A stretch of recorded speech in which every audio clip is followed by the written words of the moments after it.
बिस्मिल्लाहिर्रहमानिर्रहीम। अस्सलाम वालेकुम। उम्मीद है आप लोग सब ठीक हो गए। आज का व्लॉग स्टार्ट करते हैं।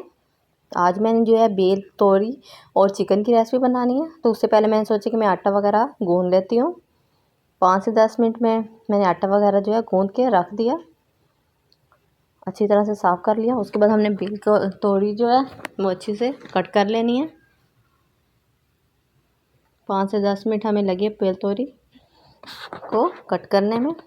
हमारे पास टमाटर थोड़े थे तो सोचा कि मिर्चें और ये सारी ग्रैंड इकट्ठी कर लूँ, तो मैंने इकट्ठे ग्रैंड कर लिया। और प्याज को भी हमने ग्रैंड कर लिए। बेल तोरी और ये चिकन है,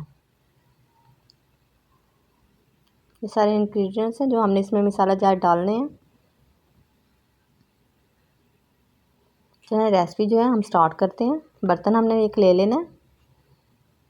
आप लोगों ने हस्ब ज़रूरत घी डाल देना। मैंने इसमें 2 चम्मच के करीब घी डालना है।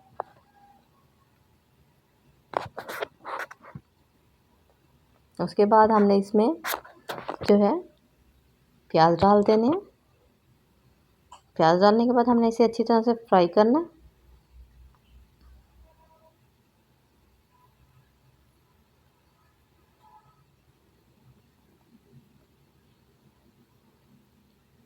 पाँच से 10 मिनट लगेंगे हमें फ्राई करने में। इसमें हमने मसाले डाल देने हैं। गरम मिर्च, हल्दी, सुरख मिर्च, नमक, ये हमने मसाला जार जो है इसमें डाल देने हैं। खुश्क धनिया मेरे पास नहीं है तो मैंने नहीं डाली। उसके बाद जो है टमाटर का जो हमने पेस्ट बनाया था वो हमने इसमें डाल देना, और गरम मसाला पाउडर। 5 मिनट तक हमने इसे अच्छी तरह फ्राई करना है। उसमें हमने इसमें चिकन डाल देना। चिकन डालने के बाद हमने फिर से इसे भाप पे देना है, और उसके बाद हमने इसमें बेल तोरी डाल देनी है। बेल तोरी डालने के बाद हमने इसे 5 से 10 मिनट पकाना है।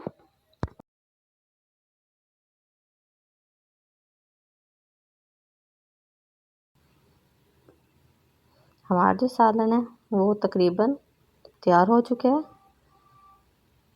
हमारी रेसिपी जो है डन हो गई। अब हमने रोटियां बनानी है। एक एक करके हमने रोटियां पकाई। रोटी में भी 5-10 मिनट हमें लग गए पकाते पकाते। गर्मियों का सीज़न है और कुकिंग करना बहुत ही टफ है। ये सिर्फ एक औरत को ही पता है कि किस तरह कुकिंग की जा सकती है। रोटियां हमने पका ली हैं। चलिए हम डिश आउट करते हैं और सबको सर्व करते हैं। उम्मीद है आप लोगों को मेरी रेसिपी अच्छी लगी होगी, और दुआओं में आप लोग याद रखना। ओके गाइस, अल्लाह हाफिज़।